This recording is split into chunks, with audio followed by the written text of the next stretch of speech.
Ya, salam. Di nama Tuhan kita boleh bersama kembali berbakti kepada Tuhan.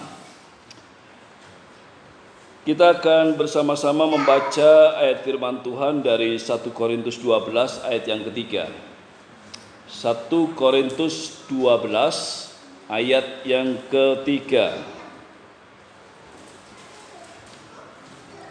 Kita akan bersama-sama membaca 1 Korintus 12 ayat yang ketiga.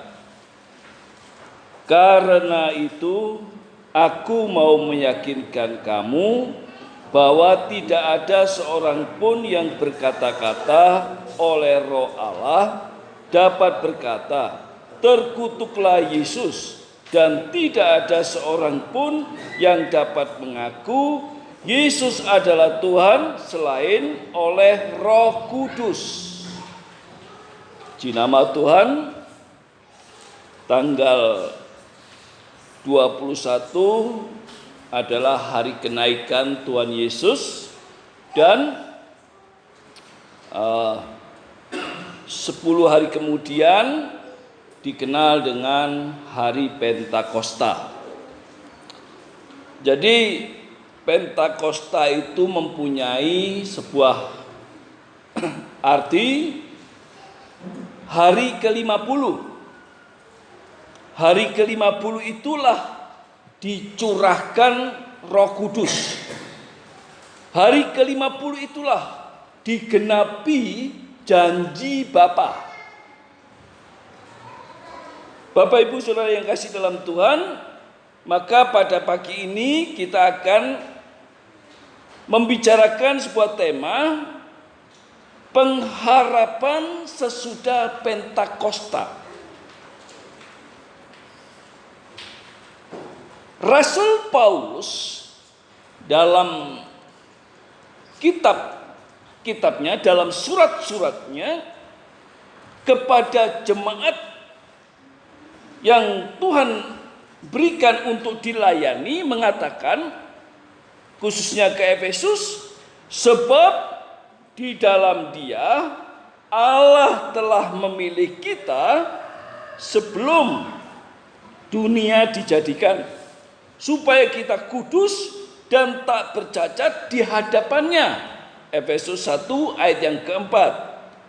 Kepada jemaat Korintus mengatakan, atau tidak tahukah kamu bahwa tubuhmu adalah bait Roh Kudus yang diam di dalam kamu, Roh Kudus yang kamu peroleh dari Allah, dan bahwa kamu bukan milik kamu sendiri. Demikian Rasul Paulus lebih menegaskan lagi kepada jemaat Korintus, karena itu aku mau meyakinkan kamu bahwa tidak ada seorang pun yang berkata-kata oleh Roh Allah dapat berkata, terkutuklah Yesus, dan tidak ada seorang pun yang dapat mengaku Yesus adalah Tuhan selain oleh Roh Kudus. Bapak Ibu Saudara yang saya kasih dalam Tuhan, maka sangat ironis kalau kita mendengarkan sebuah ajakan. Ya. Dulu saya pernah menghadapi orang-orang yang mengatakan, ayo Roh Kudusmu tak penuhi, ayo kita datang cari Roh Kudus, ayo supaya kamu dikuasai Roh Kudus, kita mencari. Dan saat itu saya nggak damai, saya nggak bisa menerima hal itu. Kenapa? Karena janji Bapa itu karunia, janji Bapa itu pemberian Tuhan, pemberian hadiah. Bukan kita yang mencari, bukan manusia yang mencari. Bapak Ibu Saudara yang kasih dalam Tuhan, Rasul Paulus menyampaikan kepada jemaatnya jelas pada saat ini kita sudah membaca bahwa orang yang dalam hidupnya, dalam dirinya ada Roh Kudus, tidak bisa mengatakan terkutuklah engkau Yesus. Tidak bisa menghujat. Bapak Ibu Saudara yang kasih dalam Tuhan, orang yang dikatakan Rasul Paulus, kamu dipilih, kamu dipanggil, tubuhmu adalah bait Allah. Itu mempunyai sebuah pengharapan yang besar di dalam Allah, di mana Allah memberikan suatu pengharapan kepada orang percaya. Dan pengharapan itu tidak dimiliki oleh dunia. Pengharapan itu dimiliki oleh orang percaya. Bapak Ibu Saudara yang kasih dalam Tuhan, pengharapan apa sesudah Pentakosta? Kalau kita berbicara hidup di tengah dunia, itu sama saja. Hampir tidak ditemukan sebuah perbedaan. Semua manusia menemui matahari pagi di sebelah timur, kemudian terbenam di sebelah barat. Tepat pada waktunya. Khususnya di Indonesia. Tepat pada waktunya. Semua manusia mendapatkan hujan. Kemarin saya ada di Tegalan Salem. Di sana mendengar suara hujan yang cukup jauh sekali dari sebelah timur. Nah, kita berkemas-kemas, cepat, kita cepat, hujanan. Karena sudah suara deras sekali di sebelah timur. Tapi pada akhirnya hujanan juga.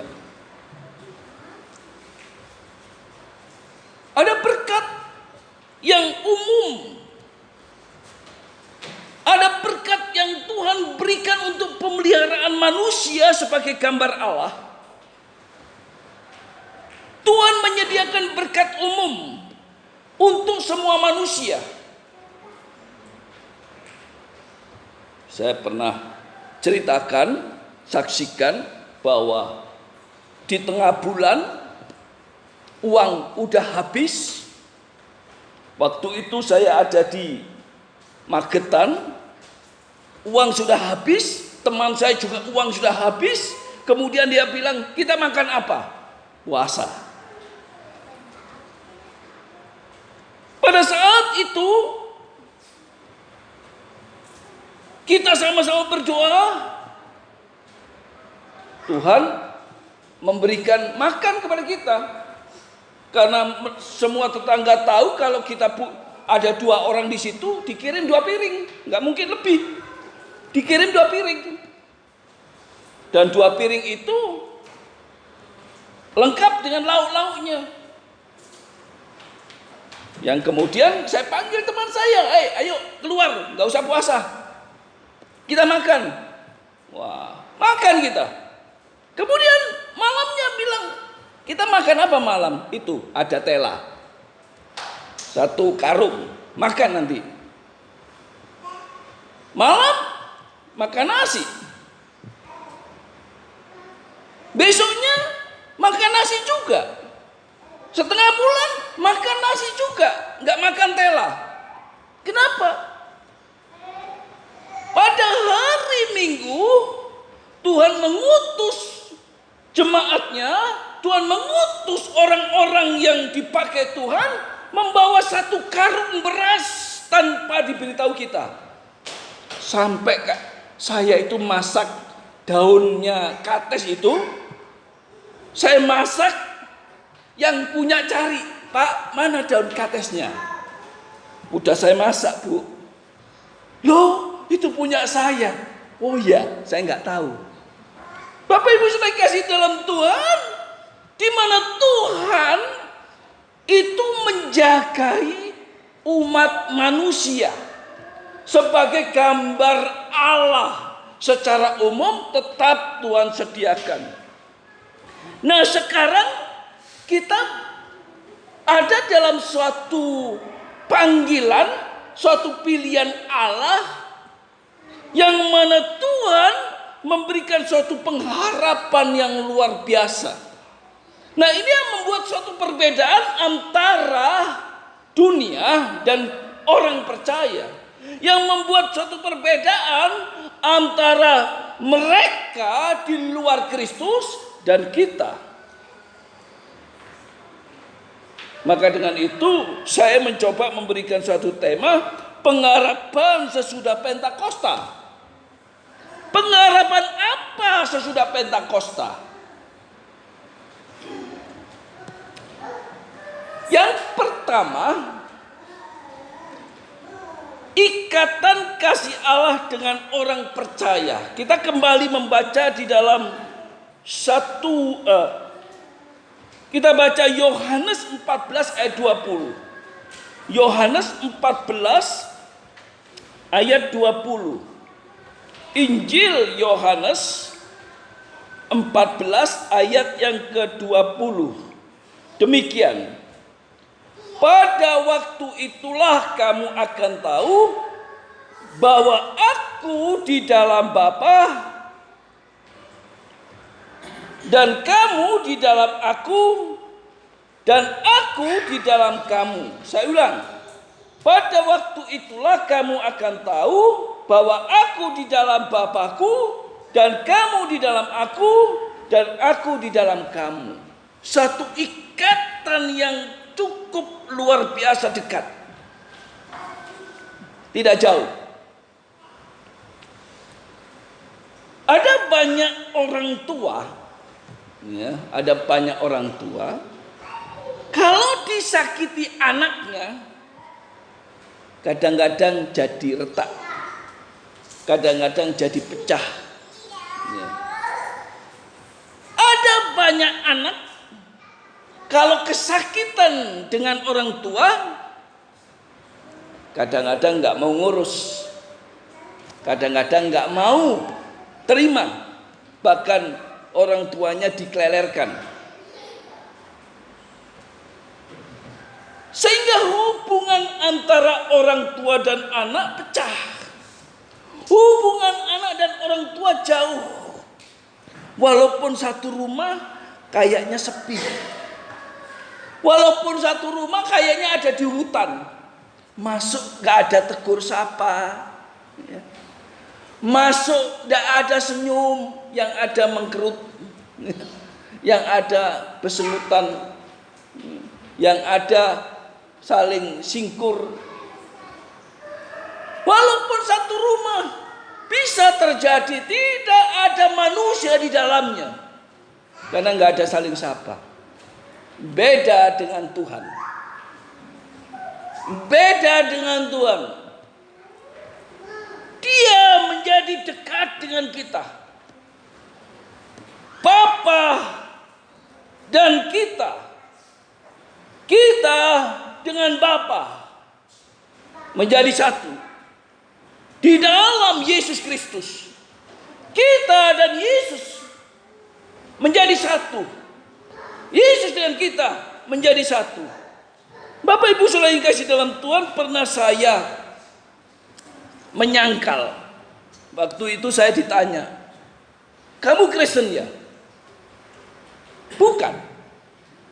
Padahal saya sudah Kristen sejak STM. Pada saat itu saya di perguruan tinggi dan saya sedang praktek lapangan. Kebetulan ketemu dengan seseorang, kemudian ditanya, kamu Kristen ya? Bukan. Sejak itu saya gelisahnya luar biasa. Dan saat itu saya tidak berani mengulang lagi. Dan saya tidak berani menyangkal. Kenapa? Karena Roh Kudus membuat saya gelisah. Artinya, kalau kita adalah umat Allah, orang pilihan Allah, kita tidak akan bisa meninggalkan Yesus Kristus. Kita tidak akan bisa melepaskan iman kita. Kita tidak akan bisa meninggalkan, mengubah iman kita dengan iman yang lain. Itu jelas, karena ada Roh Kudus di dalam hidup kita. Kita menjadi anaknya, kita menjadi anak-anaknya, dan Tuhan menjadi Bapa, menjadi Ibu dalam kehidupan kita dengan kedekatan yang khusus dan luar biasa, kedekatan agung. Ya. Kita salah, kita berdosa, tidak sampai disingkur Tuhan. Tidak sampai kita disingkur oleh Tuhan. Dan kita terus dipantau oleh Tuhan. Yang kedua, dibangun menjadi manusia baru. Bapak Ibu Saudara yang kasih dalam Tuhan, di dalam Efesus 4 ayat 17 sampai 32 di situ dikatakan, tinggalkan manusia lama, kemudian belajar mengenal Kristus. Ya, dulu saya sering menemukan anak-anak Tuhan, anak-anak Kristen di luar yang menjadi pelajar-pelajar, bahasanya kotor sekali. Ya, kadang-kadang meso sana, meso sini, kotor sekali. Ya. Setelah kenal Kristus, setelah dia belajar tentang Tuhan, mulai pelan-pelan dirubah. Mulai pelan-pelan mereka menjadi saksi di tengah sekolah mereka. Mulai pelan-pelan mereka benar-benar menunjukkan Kristus dalam hidupnya, dalam kehidupannya. Progres. Progres. Hidupnya dirubah. Dan di dalam Efesus ini dijelaskan bahwa jangan mendukakan Roh Kudus karena kejahatan. Nah, kejahatan tadi bisa kita sakit hati dengan orang lain, bisa kita ini punya dendam dengan orang lain, kita ini marah dengan orang lain. Nah, itu kejahatan di hadapan Tuhan. Maka sering saya katakan, ampuni, nggak usah simpen kejahatan itu. Bisa sakit sendiri kita. Kita juga bisa menjadi sakit nanti. Lebih baik ya, hati yang gembira itu obat. Ya, hati yang senang itu obat. Nah, dibangun menjadi manusia baru. Inilah ya, Roh Kudus di dalam hidup kita. Roh Kudus itu membangun kita untuk meninggalkan hidup lama, belajar mengenal Kristus. Roh Kudus itu membuat mulut hidup kita ini berubah, ya, ngerem yang biasanya kotor-kotor yang keluar. Kadang digambarkan. Kalau kambing itu suka makan di sampah, kalau kambing itu suka merusak tanamannya orang, tapi kalau domba itu suka bersih. Rumput yang akan dimakan oleh domba, gembala harus siapkan. Tidak boleh tinggi, tidak boleh terlalu pendek, harus pas. Supaya apa? Pada saat dia makan tidak mau kalau kepalanya terlalu tinggi, dan kalau makan tidak mau kalau mulutnya bisa kena tanah, maka pas. Nah, di situ gambarannya bahwa domba itu nggak mau kotor. Bapak Ibu Saudara yang kasih dalam Tuhan, dibangun menjadi manusia baru itu ada maksud untuk menjaga kekudusan.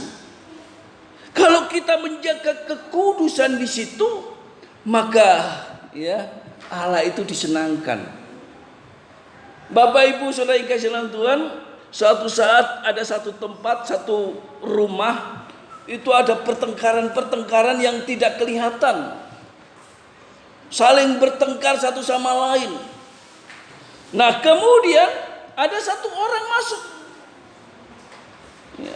Satu orang masuk ini merasakan, ini ada apa di dalam rumah ini? Dan semua yang ada dalam rumah itu berusaha menyembunyikan.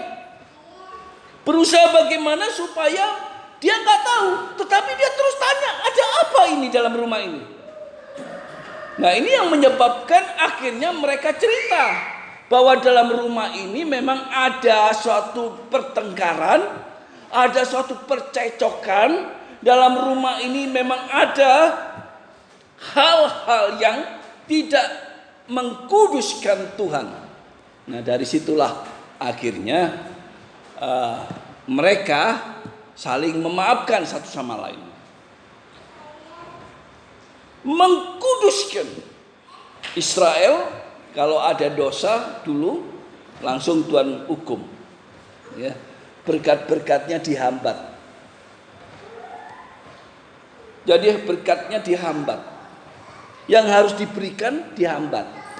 Itu kalau dia melanggar. Kalau dia berdosa, maka berkatnya dihambat. Bapak Ibu Saudara yang kasih dalam Tuhan, kita tidak mau berkatnya itu dihambat. Kita tidak mau berkat-berkat itu stop. Apalagi kalau bebannya berat dalam satu ekonomi. Kalau beban kebutuhannya itu harus begini dan begitu, sedangkan yang diharapkan nggak muncul. Nah, ini akan menyebabkan kegoncangan dalam sebuah iman. Dan kadang-kadang manusia nggak menyadari. Manusia tidak bisa menyadari bahwa dirinya itu bersalah di hadapan Tuhan. Bapak Ibu Saudara yang kasih dalam Tuhan, pada pagi ini Roh Kudus Allah ingin memberikan suatu pengharapan yang luar biasa kepada kita. Dengan adanya Pentakosta, Tuhan ingin supaya kita ini diberkati dengan luar biasa. Tidak dihambat berkatnya itu karena dosa kita. Tidak dihambat berkat itu karena kejahatan kita. Kita baca di dalam Mazmur 32 ayat 10.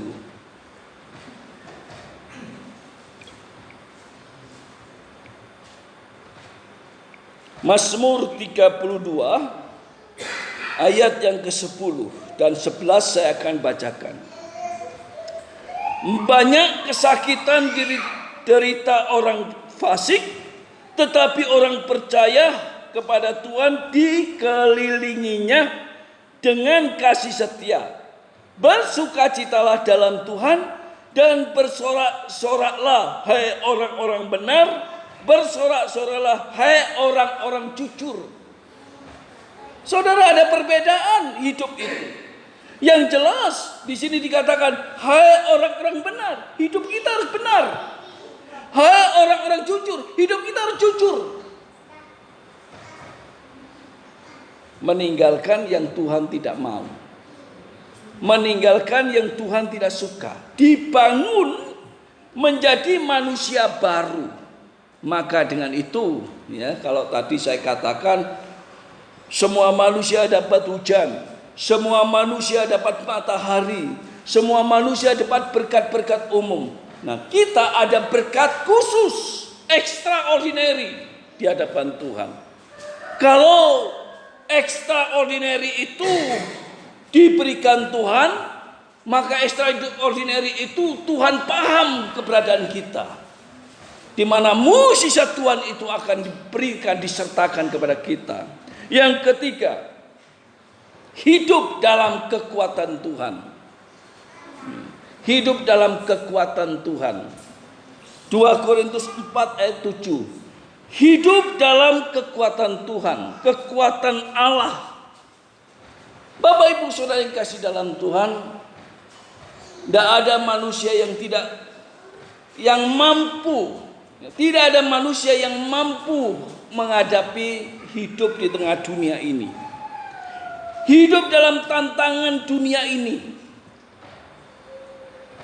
khususnya di era virus corona ini, di zaman yang membicarakan virus corona ini, kalau saya perhatikan banyak orang-orang di PHK, banyak orang-orang yang kehilangan pekerjaan, banyak orang-orang yang dapat kesempatan, tidak dapat kesempatan untuk mendapatkan berkat-berkat di tengah dunia ini. Kalau kita perhatikan, banyak orang marah, banyak orang yang marah. Kenapa? Ya karena perutnya, ada banyak, saya lapar. Siapa yang kasih makan? Saya lapar. Bapak Ibu Saudara yang kasih dalam Tuhan, pada saat virus corona mulai merebak, manusia masih aman karena uang masih ada. Tapi setelah melangkah ke bulan selanjutnya, banyak orang yang sudah bingung. Tapi puji Tuhan, banyak cara Tuhan untuk menolong umatnya. Mungkin mengurangi beban. Banyak anak Tuhan hatinya berlomba-lomba untuk membantu, untuk meringankan beban. Mungkin bisa saja meringankan beban itu tidak harus semua bebannya dipenuhi, tetapi sedikit bebannya dikurangi. Kemudian yang lain bagaimana? Yang lain Tuhan yang bertanggung jawab selanjutnya. Nah, kalau kita di dalam Tuhan, maka iman kita akan makin dikuatkan dengan keberadaan ini. Dengan keberadaan virus corona ini, iman kita makin diteguhkan. Iman kita makin dikuatkan. Dengan virus corona ini, orang percaya bukan kemudian ketakutan yang luar biasa. Orang percaya bukan menjadi orang yang tidak berkembang dalam iman. Orang percaya tidak menjadi dewasa dalam iman. Harusnya menjadi berkembang, menjadi dewasa dalam iman. Kenapa? Karena kita di dalam Tuhan. Ada kekuatan-kekuatan Allah yang menyertai kita. Dan kekuatan Allah itu luar biasa bagi orang percaya di dalam menghadapi hidup. Kekuatan Allah itu sangat extraordinary bagi kita. Bapak Ibu Saudara yang kasih dalam Tuhan, dunia ini, bagaimana manusia tidak bisa hidup? Dunia ini, kalau kita perhatikan, banyak mengubur manusia. Dunia ini banyak menenggelamkan manusia. Mati hidup kita Tuhan yang tahu. Karena semua manusia mati itu kehendak Tuhan, bukan kehendak manusia. Saya bersyukur ya kalau ada kontribusi orang yang kena virus corona kemudian masuk ke ruang perawatan virus corona. Di sana dia merasakan sakitnya virus corona itu. Dan di dalam keadaan sakitnya menghadap virus corona, dia bersaksi sebagai anak Tuhan. Setelah dia bersaksi, Tuhan buat dia sembuh. Dia keluar. Setelah dia keluar, dia bersaksi, menjadi saksi Tuhan. Ya. Mungkin saja kita ada dalam dampak, pada pagi ini kita ada dalam dampak virus corona. Sekiranya kekuatan Tuhan itu melimpah kepada kita, dan pada akhirnya kita menjadi saksi di hadapan Tuhan. Bukan cerita sana sini, aduh beratnya ya virus corona ini. Aduh susah. Nah, sana susah sini susah. Sama susahnya gak ada berkatnya sana. Tetapi membangun iman orang lain, menjadi saksi bagi orang lain, maka ya Tuhan itu dimuliakan.